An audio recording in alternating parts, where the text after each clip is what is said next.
పద్మశాలి ముద్దుబిడ్డ, young dynamic leader, ప్రజా సమస్యలు తన సమస్యలుగా భావించే మనసున్న కాంగ్రెస్ లీడర్, పున్నా కైలాష్ నేత, నల్గొండ జిల్లా డీసీసీ అధ్యక్షునిగా ఎన్నికైన శుభ సందర్భంగా స్వరాజ్ న్యూస్ నేతన్న టీవీ పక్షాన హృదయపూర్వక శుభాకాంక్షలు.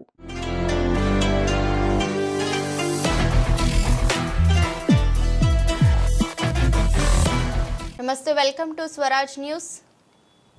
కరీంనగర్ జిల్లా జామికుంట పట్టణంలో మై భారత్ ఆధ్వర్యంలో సర్దార్ వల్లభాయ్ పటేల్ 150వ జన్మదినం సందర్భంగా యూనిటీ మార్చ్ కార్యక్రమం జరిగింది.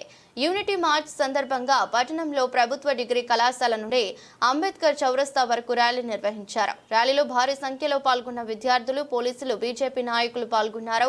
సర్దార్ వల్లభాయ్ పటేల్ ఆశయాలను నెరవేర్చాలని పిలుపునిచ్చిన అధికారులు సర్దార్ వల్లభాయ్ పటేల్ ఆశయాలను నెరవేర్చాలని విచ్ఛిన్నమైన కుటుంబాలను ఉమ్మడి కుటుంబాలుగా మార్చి మన కుటుంబాల నుండే యూనిటీ తీసుకురావాలన్నారు. ఏసీపీ మాధవి అందరూ ఐక్యంగా ఉండడమే వల్లభాయ్ పటేల్ నినాదం, అందుకే స్టీల్ మ్యాన్ ఆఫ్ ఇండియాగా పేరు తెచ్చుకున్నారన్నారు ఏసీపీ మాధవి.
విద్యార్థులకు అదే మాదిరిగా వివిధ కళాశాల నుంచి వచ్చేసినటువంటి అధ్యాపకులందరూ కూడా ఈ పాదయాత్ర సందర్భంగా వారికి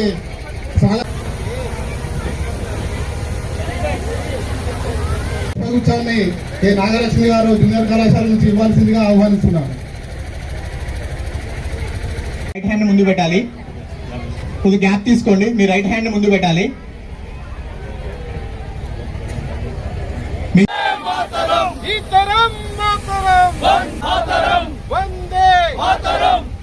అయితే మనం ప్లెజ్ చేసుకుందాం ఒక 2 minutes. Rashtriya Ekta Divas ప్లెజ్. I solemnly to preserve the unity, integrity and security of the nation and also strive hard to spread this message among my fellow countrymen, which was made possible by the vision and solemnly resolve to make my own contribution to ensure internal security of my country. Jai Hind.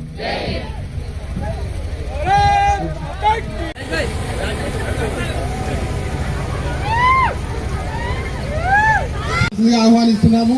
మాడ వెంకటరెడ్డి గారు co convener పాదయాత్ర వారిని వేదిక మీదకి రావాల్సిందిగా ఆహ్వానిస్తున్నాము. ఈరోజు ఈ కార్యక్రమం చేసుకోవడంలో మనం అందరం కూడా పాల్పంచుకుంటున్నందుకు, నన్ను కూడా భాగస్వామ్యం చేసినందుకు ఈ కార్యక్రమం ఏర్పాటు చేసిన రాంబాబు గారికి నా కృతజ్ఞతలు. మీకు అందరికీ తెలుసు, సర్దార్ వల్లభాయ్ పటేల్ గారి ఏం చేశారో అని నేను కొత్తగా చెప్పాల్సిన అవసరం లేదు. యువతకి స్ఫూర్తి, మన దేశాన్ని రేపొద్దున ముందుకు తీసుకెళ్ళడానికి మీరందరూ కూడా నేటి పౌరులే రేపు భారత పౌరులు అని చెప్పేసి మనందరికి చెప్తూ ఆయన స్టీల్ మ్యాన్ ఆఫ్ ఇండియాగా పేరు తెచ్చుకున్నారు. ఎందుకు? మనలో ఐక్యత నింపిండ్రు. ఐక్యత నింపనంటే వారు చేసిన గొప్పతనం ఏంటంటే 560 సంస్థానాలని అన్నని ఐక్యత చేసి భారతదేశంగా మన స్వతంత్రం అప్పుడు పోరాడి తీసుకొచ్చారు. అందరినీ ఐక్యత మనలో ఐక్యత అనేది లోపిస్తుంది అనటానికి ఒక చిన్న కారణం మనం అందరం చూసుకున్నట్టయితే, ఒకప్పుడు మన ఇంట్లో ఉమ్మడి కుటుంబాలు ఉన్నాయి. కానీ విచ్ఛిన్న కుటుంబాలు అన్నిటి కూడా మళ్ళీ ఉమ్మడి కుటుంబాలుగా వచ్చినట్టయితే ఐక్యతను మన ఇంట్లో నుంచి స్టార్ట్ అవ్వాలని నేను కోరుకుంటున్నా. ఐక్యత నుంచి మనం సాధించేది ఏంటంటే ఏదైనా సాధించవచ్చు. యూనిటీ ఆఫ్ పవర్ అనేది మన అందరికీ తెలుసు. 5 వేళ్ళు మనం కలిస్తే మన బలం వేరు, 1 వేలుతో చేస్తే వేరే బలం. మూడిట్లో ఫస్ట్ది ఏదైతే ఉంటుందో క్రమశిక్షణ, డిసిప్లిన్. ఏ పని చేయాలన్నా డిసిప్లిన్తో మనం పని చేసినట్టయితే దాన్ని కరెక్ట్గా రీచ్ కావచ్చు. అట్లాగే లక్ష్య సాధన కోసం మనం కష్టపడే తత్వంలో నిజాయితీగా కష్టపడాలి. నిజాయితీగా కష్టపడ్డట్టయితే ఖచ్చితంగా మనం ఇంటిగ్రిటీ మన ఇంటిగ్రిటీ మనని ఎక్కడైనా మందిలో మనం ఎక్కడున్నా కానీ మన ఇంటిగ్రిటీతో మనం కానీ పనిచేసినట్టయితే అది మనకి ఒక మంచి పేరు తీసుకొస్తుందని